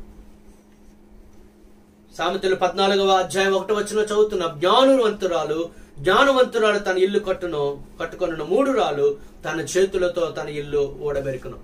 ఈరోజు అనేక మంది పిల్లరా జ్ఞానము లేక తమ జీవితాలు తమ కుటుంబాలు పాడు చేసుకుంటున్నారు. కానీ బైబిల్ చెప్తుంది, జ్ఞానము కలిగిన స్త్రీ తన ఇల్లు అనగా కుటుంబాన్ని కట్టుకుంటుంది. ఒకవేళ గతంలో జ్ఞానం లేకుండా ప్రవర్తించి నీ కుటుంబ జీవితాన్ని పాడు చేసుకున్నావేమో ప్రియ సహోదరి, దేవుడిచ్చిన సమయాన్ని సద్వినియోగపరుచుకొని అందరితో సమాధానపడి మీ కుటుంబాన్ని చక్కగా కట్టుకోమని దేవుడు ఈ రోజు మీకు చెప్తూ ఉన్నాడు. ఒకవేళ నువ్వు విపరీతమైన నిర్ణయం తీసుకొని నీ కఠినమైన నిర్ణయం వల్ల నీ కుటుంబంలో సమాధానం లేదేమో, సమాధాన పడవలసిందిగా ప్రభు కోరుతూ ఉన్నాడు. ఒకవేళ నీ యొక్క సొంత నిర్ణయాల వల్ల ఒకళ్ళు విడిపోయిన పరిస్థితి మీ జీవితంలో వచ్చిందేమో, ప్రభు నీతోనే మాట్లాడుతూ ఉన్నాడు. నీ కుటుంబాన్ని సరి చేసుకోవడానికి సమయం ఇస్తున్నాడు. దేవుని యొక్క జ్ఞానము చొప్పున నడుచుకుని కుటుంబాన్ని కట్టుకోవాలని ప్రభు కోరుతూ ఉన్నాడు. ఒకరి కుటుంబ యజమానిగా నీ కుటుంబాన్ని ఎలాగ నడిపించాలో జ్ఞానం లేక నీ కుటుంబాన్ని నట్టేట ముంచే పరిస్థితి ఏర్పడిందేమో, ప్రభువుని అడుగు, ప్రభు నీకు జ్ఞానం ఇస్తాడు. నీ కుటుంబాన్ని ఎలాగ నడిపించుకోవాలో, ఎలా పోషించుకోవాలో ప్రభు నీకు జ్ఞానం ఇస్తాడు. పిల్లలారా, దేవుని యొక్క వాక్యం చెప్తుంది, మీ తల్లిదండ్రులకు లోబడండి అని. అది దేవుని యొక్క జ్ఞానము, దేవుని యొక్క వాక్యము. ఒకవేళ దేవునికి సమయం ఇచ్చాడు, జ్ఞానము కలిగి మీ తల్లిదండ్రులకు లోబడండి. తల్లిదండ్రులారా, పిల్లలకు కోపము రేపక ప్రభు యొక్క శిక్షణను బాధలను పెంచండి. ఒకవేళ ఇంతవరకు మీ పిల్లలను ఒకవేళ దేవుని యొక్క వాక్యపు బాధలో పెంచకుండా లోకానుసారంగా పెంచి ఉండినట్లయితే ప్రభు నీకు సమయం ఇస్తున్నాడు. నీ పిల్లలను దేవుని యొక్క జ్ఞానముతో దేవుని యొక్క శిక్షలో బాధలో పెంచండి. యేసుక్రీస్తు వారు చిన్ననాటి నుంచి కూడా వయస్సునందు జ్ఞానమందు దేవుని దయందు మనుషుల దయందు వర్ధిల్లినట్లు మీ పిల్లలు అలా పెంచమని ప్రభు కోరుకుంటున్నాడు. దేవుని యొక్క జ్ఞానము ద్వారా మీ జీవితాలు కట్టుకోండి. దేవుని యొక్క జ్ఞానం ద్వారా మీ కుటుంబాలు కట్టుకోండి అని ప్రభు ఈ సందర్భంగా తెలియజేస్తున్నారు. పిల్లారా, దేవుడు ఎందుకు మనకు సమయం ఇచ్చాడు అంటే జ్ఞాన హృదయము కలుగునట్లు మనం జీవించాలి. చేత ప్రభుని అడుగుదాం, ప్రభా జ్ఞాన హృదయం మాకు దయచే ప్రభా, మా దినములు లెక్కించుట మాకు నేర్పించు. ప్రియ సహోదరుడా, ఒకవేళ గత కాలం అంతా నీ జీవితం వేస్ట్ అయిపోయింది అనుకుంటున్నావే, గత కాలం అంతా నా జీవితం నా సొంత చేతులతో నేను పాడు చేసుకున్నాను అనుకుంటున్నావేమో, దేవుడు మళ్ళీ నీకు అవకాశం ఇస్తున్నాడు. ఎంత ఘోరమైన జీవితాన్నైనా ప్రభు చేతిలో నువ్వు పెట్టినప్పుడు ఆ జీవితాన్ని బాగు చేసి నీ జీవితాన్ని ఒక ధన్యకరమైన జీవితముగా ఆయన చేస్తాడు. రెండవది మనం జ్ఞాపకం చేసుకుందాము, ధ్యానం చేద్దాం. రెవల్యూషన్ ప్రకటన గ్రంథము 2వ అధ్యాయము 21వ వచనాన్ని మనము చదువుకుందాం. 2వ అధ్యాయం 21వ వచనము, మారు మనస్సు పొందుటకు నేను దానికి సమయం ఇచ్చితిని గాని అది తన జారత్వం విడిచిపెట్టి మారు మనస్సు పొందనలదు. రెండవది, దేవుడు ఎందుకు నీకు సమయం ఇచ్చాడు, ఇంకా భూమి మీద ఎందుకు నేను బ్రతకనిచ్చాడు అని అంటే, దేవుడు మారు మనస్సు పొందడానికి దేవుడు నీకు సమయం ఇచ్చాడు.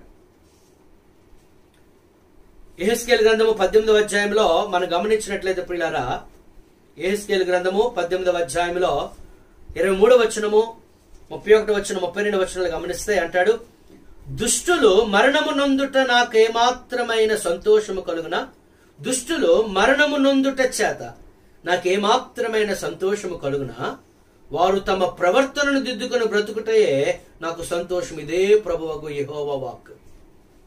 నిన్ను ఎందుకు ఇంకా భూమి మీద దేవుడు సజీవునిగా ఉంచాడు అని అంటే, నీకు మారు మనస్సు పొందడానికి దేవుడు సమయం ఇచ్చాడు. ఒకవేళ మారు మనస్సు పొందకుండా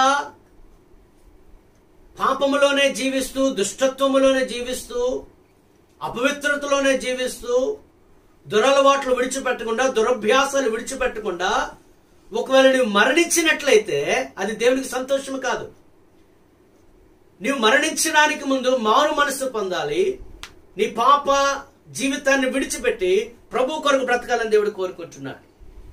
31వ వచనములో, మీరు జరిగించిన అక్రమ క్రియలన్నింటిని విడిచి నూతన హృదయమును నూతన బుద్ధియు తెచ్చుకుని ఇశ్రాయేలీయులారా, మీరెందుకు మరణమునందుదే ప్రభువు యెహోవాకు. 32వ వచనము, మరణమునందువాడు మరణమునందుటను బట్టి నేను సంతోషించువాడను కాను.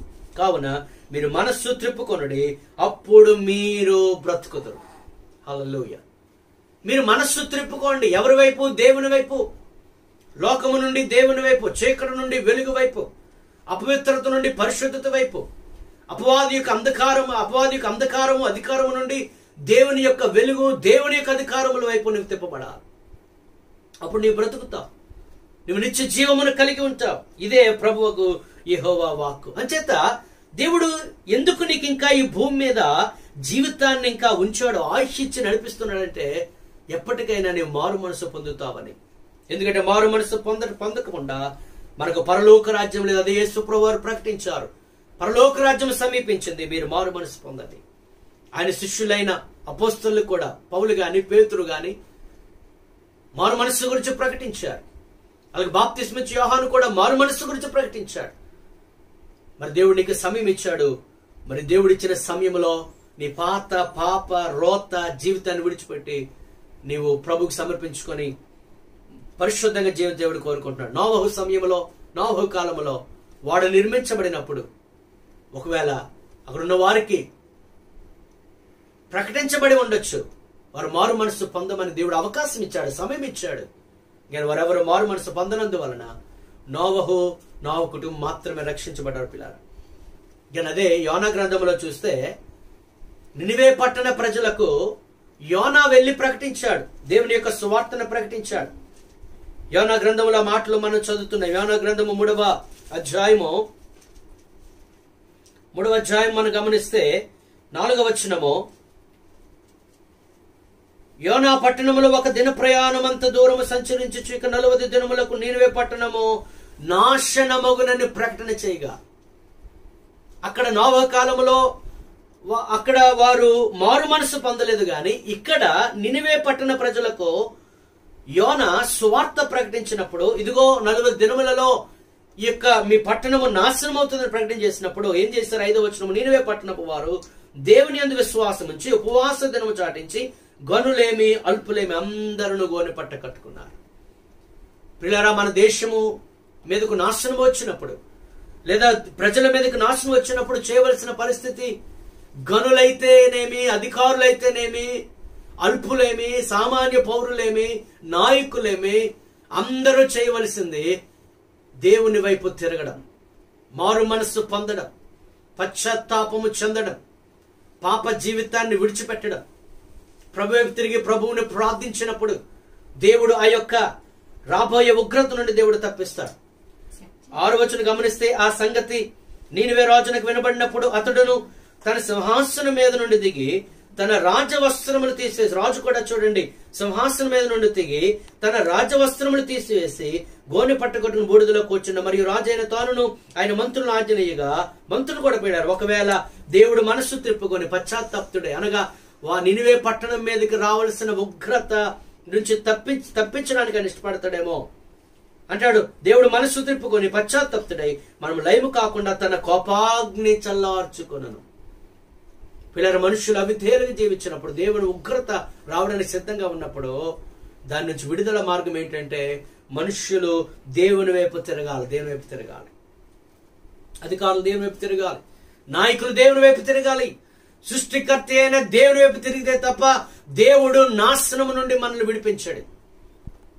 అంచేత వారందరూ దేవుని వైపు తిరిగారు, వారు ఉపవాసం ఉండి ప్రార్థన చేశారు. 9వ వచనంలో, మనుషులందరూ తమ దుర్మార్గములను విడిచి తాము చేయు బలత్కారమును మానివేయాలి. ప్రియరు గమనించండి, దేవుని యొక్క సూత్రం ఎప్పుడు కూడా దేవుని మాటకు విధేయులుగా ఉన్నప్పుడు దేవుడు వారిని ఆశీర్వదిస్తాడు.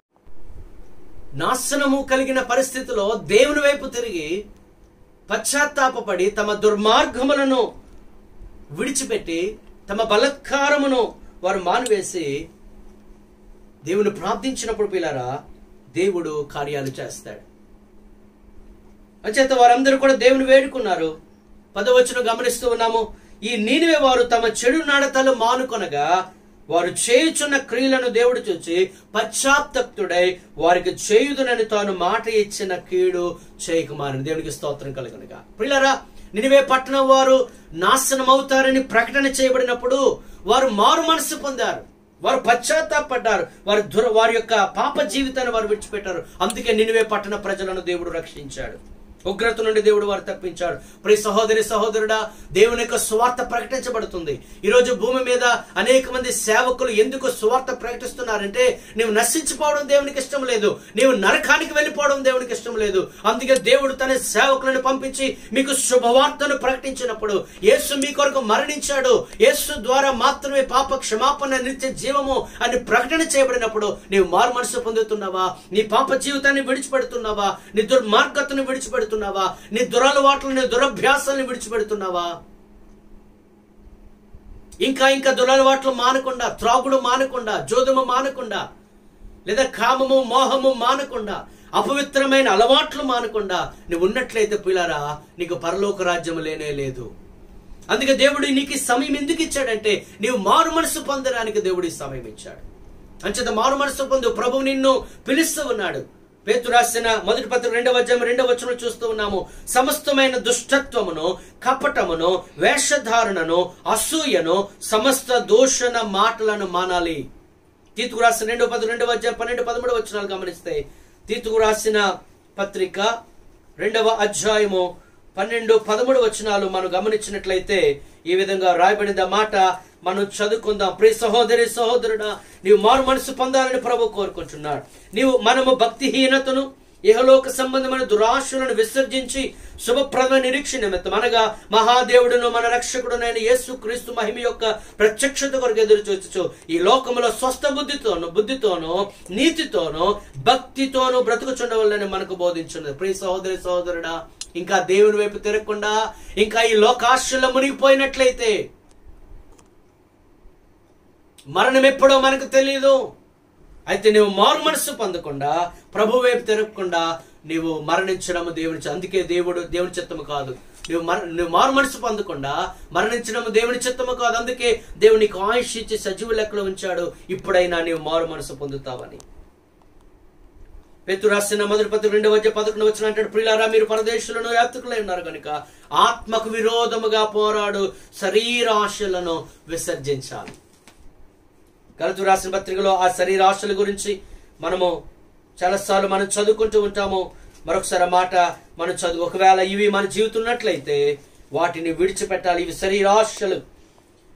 గలతీ రాసిన పత్రిక 5వ అధ్యాయం 20వ వచనం నుంచి 19వ వచనం నుంచి 21వ వచనం వరకు చదువుకుందాము. శరీర కార్యములు స్పష్టమై ఉన్నవి అనగా జారత్వము, అపవిత్రత, కాముకత్వము, విగ్రహారాధన, అభిచారము, ద్వేషములు, కలహము, మత్సరము, క్రోధములు, కక్షలు, భేదములు, విమతములు, అసూయలు, మత్తతలు, అల్లరితో కూడిన ఆటపాటలు మొదలైనవి.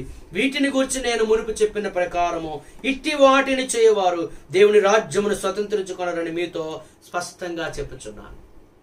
ఒకవేళ ఇటువంటి శరీరాశలను చేస్తూ ఉంటే నువ్వు మారు మనసు పొందకుండా వీటిలోనే ఇంకా మునిగిపోయి ఇంకా లోక సంబంధమైన విషయాల్లో పాపములు జీవిస్తూ ఉంటే నీకు పరలోక రాజ్యం లేదు. ప్రియ సహోదరి, ప్రియ సహోదరుడా, అందుకే మారు మనసు పొందడానికి దేవుడు నీకు సమయం ఇచ్చాడు. ప్రభు వైపు తిరుగు, నీ దురలవాట్లను మానుకో, నీ యొక్క పాప జీవితానికి స్వస్తి చెప్పి ప్రభు వైపు తిరుగు.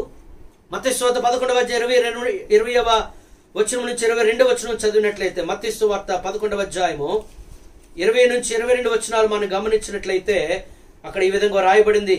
యేసు ప్రభు అంటున్నాడు, అక్కడ చదవని మాటలు, పిమ్మట ఏ పట్టణంలో ఆయన విస్తారమైన అద్భుతములు చేసినో ఆ పట్టణంలో వారు మారు మనసు పొందకపోవటం వల్ల ఆయన వారిని ఇట్లు గద్దెంపసాగాడు. పిల్లలు, ఆ పట్టణాల్లో దేవుడు అద్భుతాలు చేశాడు, అయినా వారు మారు మనసు పొందలేదు. చాలా విచిత్రం. ఈరోజు మనుషుల జీవితాల్లో దేవుడు అద్భుతాలు చేసినా ప్రభు వైపు తిరిగిన పరిస్థితిలో అక్కడ అంటున్నాడు, అయ్యో కొరాజిన, అయ్యో బేత్సైదా, మీ మధ్యను చేయబడిన అద్భుతములు తూరు సీదోను పట్టణములలో చేయబడిన ఎడల ఆ పట్టణములు వారు పూర్వమే గోనె పట్ట కట్టుకుని బూడిద వేసుకుని మారు మనస్సు పొందిందురు. 22వ వచనము, విమర్శ దినమందు మీ గతి కంటే తూరు సీదోను పట్టణముల వారి గతి వారు తగినదై ఉండునని మీతో చెప్పుచున్నాను. పిల్లారా, అక్కడ అద్భుతాలు జరిగే కానీ వారు మారు మనసు పొందలేదు అంటున్నాడు. ఇదిగో మీరు మారు మనసు పొందకపోతే విమర్శ దినమందు మీ గతి కంటే తూరు సీదోను పట్టణముల వారి గతి వారు అందుకని వారి గతి వారు తగినదై ఉండును అనగా వారు మారు మనసు పొందుతారు. పిల్లారా, దేవుడు ఎన్ని జీవితాన్ని అద్భుతాలు చేస్తూ ఉన్నాడు. ఇప్పటికైనా నీ జీవితాన్ని ప్రభువు సమర్పిస్తున్నావా? మారు మనసు పొందడానికి దేవుడు సమయం ఇచ్చాడు. ఈ సమయంలో నీ జీవితాన్ని ప్రభువుకు సమర్పించుకో. ఆయన ఎప్పుడు వస్తాడో తెలియదు పిల్లారా. ఆయన వచ్చినప్పుడు మధ్యాకాశానికి మనం ఎత్తబడతాము. మరి ఎత్తబడే గుంపులోనే ఉండాలని ప్రభు కోరుకుంటున్నాడు.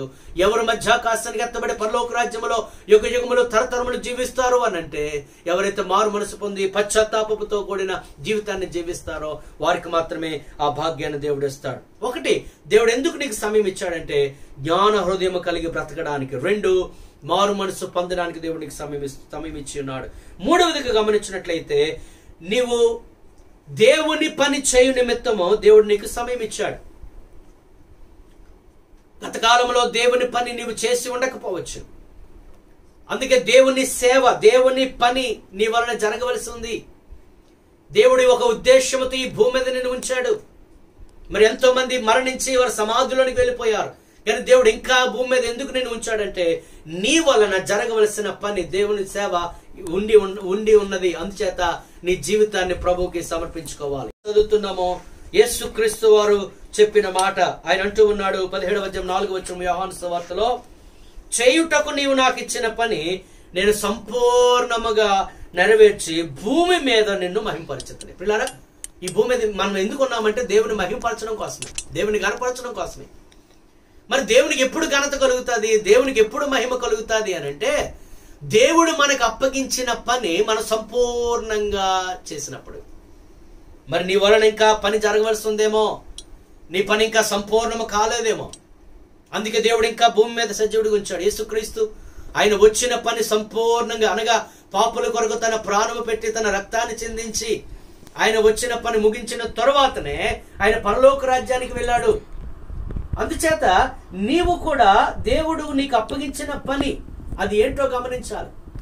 సామెతల 16:4 వచనములో యెహోవా ప్రతి వస్తువును దాని పని నిమిత్తము కలుగు చేసిన మాట మనం చదువుతున్నాం. మన తల్లి గర్భమందు పిండోత్పత్తి కాకమునిపే ఈ భూమి మీద మనకు ఒక పని నిమిత్తము దేవుడు మనలను ఒక ఉద్దేశ్యముతో ఆయన భూమి మీద ఆయన మనలను జన్మింపజేయాలని మనం జన్మింపజేస్తాడు.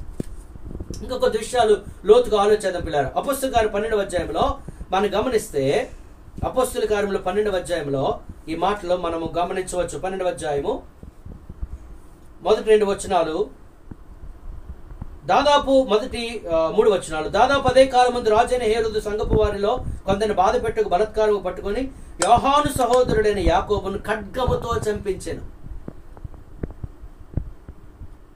యోహానుని ఖడ్గంతో చంపించాడు హేరోదు.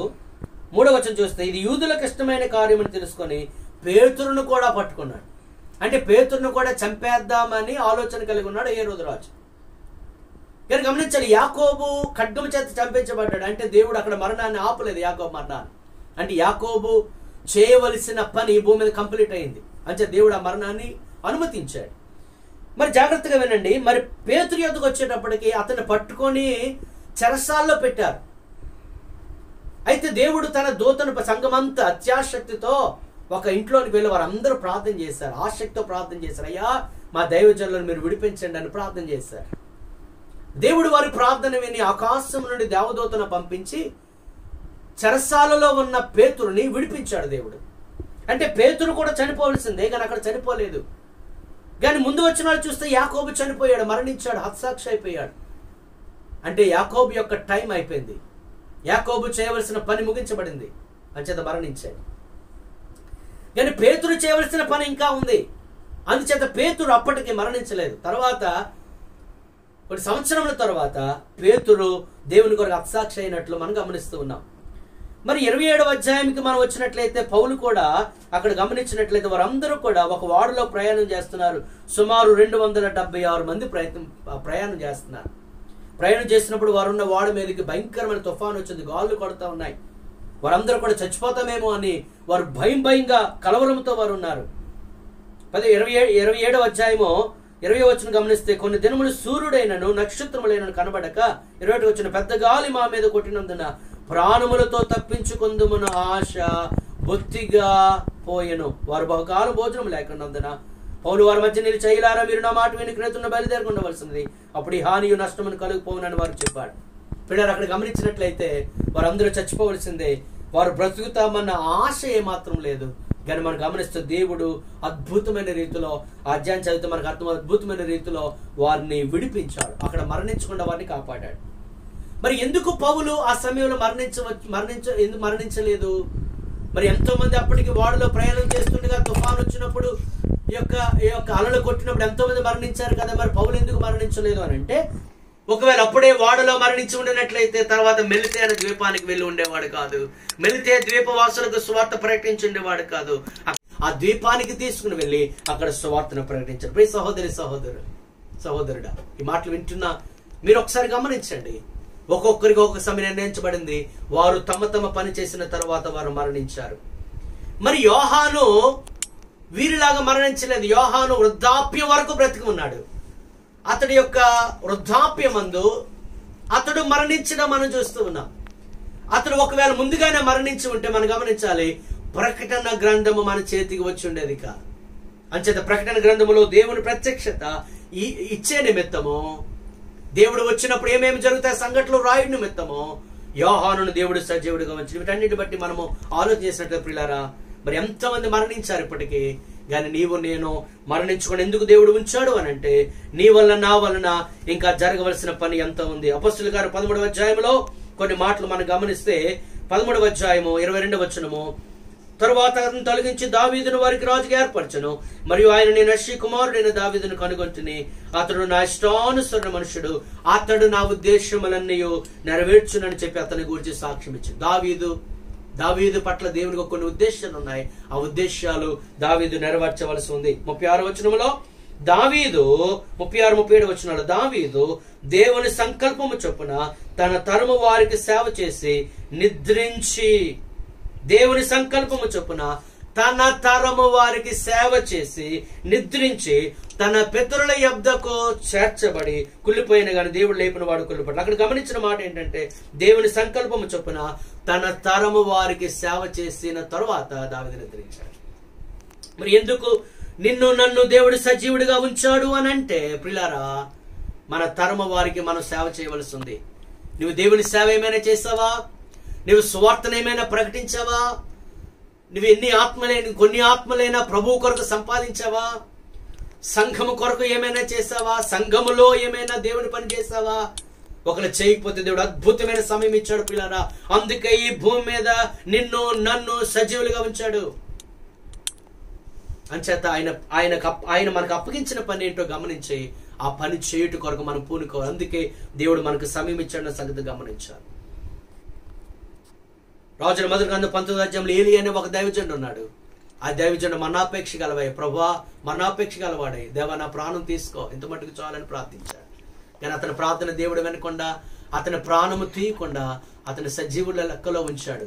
కారణం ఏంటంటే, ఏలియా ద్వారా తర్వాత 2 కార్యాలు జరిగాయి. ఒకటి, ఒక రాజు పట్టాభిషేకం చేయబడాలి. 2, ఏలియాకు వారసునిగా లేదా దేవుని పరిచర్య చేయు నిమిత్తము ఒక అభిషిక్తుని ఏర్పాటు చేసుకోవాలి. అతడే ఎలీషాకు అభిషేకం చేయ నిమిత్తము ఏలియా, అతడు మరణాపేక్ష గలవాడైనా అతను మరణించకుండా దేవుడు కాపాడాడు.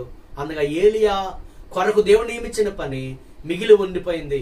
అందుకే శక్తికి మించిన ప్రయాణం చేసి అక్కడ ఒక రాజును అభిషేకించాడు. తర్వాత అభిషిక్తునిగా ఎలీషాని ఏర్పరచుకున్నాడు.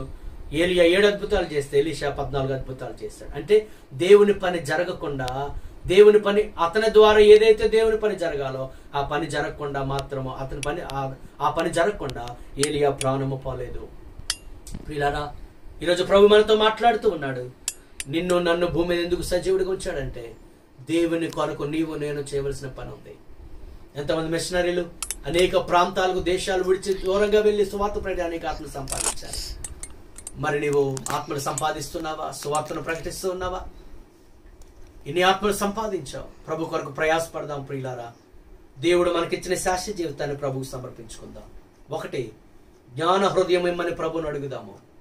2, మారు మనసు పొంది దేవుడిచ్చిన సమయాన్ని సద్వినియోగం చేసుకుని మనకెప్పుడు మరణం సంభవించిన పరలోక రాజ్యానికి వెళ్ళే ఆ అర్హతను కలిగి సిద్ధపడదాం. 3వదిగా దేవుడు మనకిచ్చిన శాశ్వత జీవితాన్ని ప్రభువు సమర్పించుకొని దేవుని సేవ చేద్దాం, దేవుని పని చేద్దాం. నీ ద్వారా దేవుని పని జరగాలని దేవుడు నియమించాడు కనుక ఆ పని నీవు చేయాలి. దేవుని సంకల్పం నీ ద్వారా నెరవేర్చబడాలి. అందుకే సజీవుడిగా ఉంచాడు. ఈ 3 విషయాలు గమనించి ప్రభువుకి మన జీవితాన్ని సమర్పించుకుందాం. ప్రభు కొరకు సిద్ధపడదాం, ప్రభు కొరకు వాడబడదాం. అటువంటి కృప దేవుడు మనకు అనుగ్రహించును గాక. ఆమేన్. ఈ సమయంలో ప్రార్థన చేసుకుందాం. దయచేసి అందరూ మీరున్న చోట మీరు ప్రార్థనలు ఏకీమించవలసిందిగా, తల్ల వంచవలసిందిగా, కళ్ళు మూసుకునవలసిందిగా నేను కోరుతూ ఉన్నాను. ప్రార్థన చేద్దాం. ప్రేమ కలిగిన తండ్రి, కృప కలిగిన ప్రభువా, నీ పరిశుద్ధ నామానికి వందనాలు. ఈ ప్రస్తుత పరిస్థితులు మేము గమనించినప్పుడు ఎంతో మంది నేను ప్రభువా మరణిస్తూ ఉన్నారు, సమాధిలోనికి వెళ్ళిపోయారు, వారు గతించిపోయారు. కానీ నీ యొక్క ఉచితమైన కృపను బట్టి మాకు ఇంకా ఈ భూమి మీద సమయం ఇచ్చావు, మాకు ఇంకా ఈ జీవితాన్ని ప్రసాదించారు. ఈ శేష జీవితంలో నాయనా నీ కొరకు బ్రతుకుటకు మాకు నేర్పించండి. ఆనాడు మోషే ప్రార్థించినట్లు జ్ఞాన హృదయం మాకు కలుగు చేయి, మా దినములు లెక్కించడం మాకు నేర్పమన్నట్లు. ఒకవేళ గత దినములలో నీకు విరోధకరంగా జీవించి నేను ఆయాస పెట్టి ఉంటే మమ్మల్ని క్షమించి ప్రభు ఇక మీదటైనా జ్ఞానముతో నీ జ్ఞానము చొప్పున నీ వాక్య ప్రకారం జీవిస్తూ నీతో మంచి సంబంధం కలిగి ఉండి మా కుటుంబాలను జ్ఞానముతో మేము నడిపించుకుంటూ ఉండడానికి సహాయం దయచేయండి. మా జీవితంలో మా స్వబుద్ధిని ఆధారం చేసుకొనక నీ జ్ఞానము కలిగి నీ వాక్య ప్రకారము మేము ప్రతి అడుగు వేయుటకు కృప చూపండి. అలాగే మారు మనసు పొందుటకు సమయం ఇచ్చామని మేము నేర్చుకున్నాము. మారు మనసు పొందని ప్రతి ఒక్కరు కూడా మారు మనసు పొంది పరలోక రాజ్యానికి వారసులగుటకు ఇప్పటికే మారు మనసు పొందిన వారు మారు మనసుకు తగిన జీవితాన్ని జీవిస్తూ పరిశుద్ధంగా జీవించుటకు కృప చూపండి. తండ్రి, మేము ఇంకా మరణించకుండా ఉన్నాము అని అంటే ఈ భూమి మీద మేము చేయవలసిన పని ఉంది.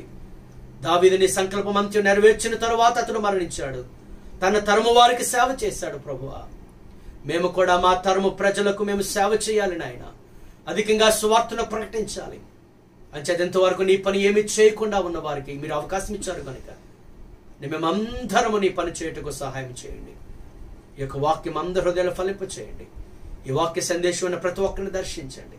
మా దేశాన్ని అలాగే ప్రపంచంలో ప్రతి దేశాన్ని ఈ కరోనా వైరస్ నుంచి కాపాడండి. ప్రభువా, మమ్మల్ని కనికరించండి. మా అపరాధములను మా దోషములను మన్నించి నీ ఉగ్రత నుండి మమ్మల్ని తప్పించండి. ప్రభువా, మీరు కనికరించమని కోరుకుంటున్నాం.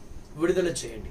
అనేక మంది నీ యందు విశ్వాసం ఉంచి మారు మనసు పొందులాగున పరలోక రాజ్యానికి వారసులు అవలాగున మీరు కృప చూపమని యేసు నామమున ఈ ప్రార్థన అడిగి వేడుకొనిచున్నాము మా పరమ తండ్రి. ఆమేన్. మన పరమ తండ్రి అయిన దేవుని ప్రేమ, ప్రభువును రక్షకుడైన యేసుక్రీస్తు వారి యొక్క కృప, పరిశుద్ధాత్మని అన్యోన్య సహవాసము, సమాధానము, సంతోషము సకల పరిశుద్ధులకు, సంఘములకు, సేవకులకు ఈ వాక్య సందేశం ఉన్న ప్రతి ఒక్కరికి సదాకాలము తోడిని నడిపించునుగాక. ఆమేన్. ఆమేన్. God bless you. దేవుడు మిమ్మల్ని దీవించునుగాక. ప్రియులారా, దేవుడు మనకిచ్చిన సమయాన్ని సద్వినియోగపరుచుకుంటూ మరి కుటుంబములుగా కూడుకుని అధికంగా ప్రార్థన చేద్దాం, వాక్యాన్ని ధ్యానిద్దాం. ఒకవేళ మన జీవితంలో సరి చేసుకోవలసిన ఏమైనా ఉంటే సరి చేసుకుందాం. ప్రభువుకి అతి సమీపంగా వద్దాం. దేవుని కృపను కోరుకుంటూ ఆయన భయభక్తులు కలిగి జీవించుదాం. ప్రియులారా, ఇంకా ఈ వాక్య సందేశాలు ఇంకా తదుపరి మీరు అధికంగా వినాలంటే తప్పనిసరిగా ఈ యొక్క యూట్యూబ్ ఛానల్ని మీరు సబ్స్క్రైబ్ చేసుకోండి. మరి దేవుని యొక్క వాక్య సందేశాల ద్వారా బలపడవలసిందిగా కోరుతున్నాను. దేవుడు మిమ్మలను మీ కుటుంబాలను బహుగా ఆశీర్వదించును గాక. ఆమేన్.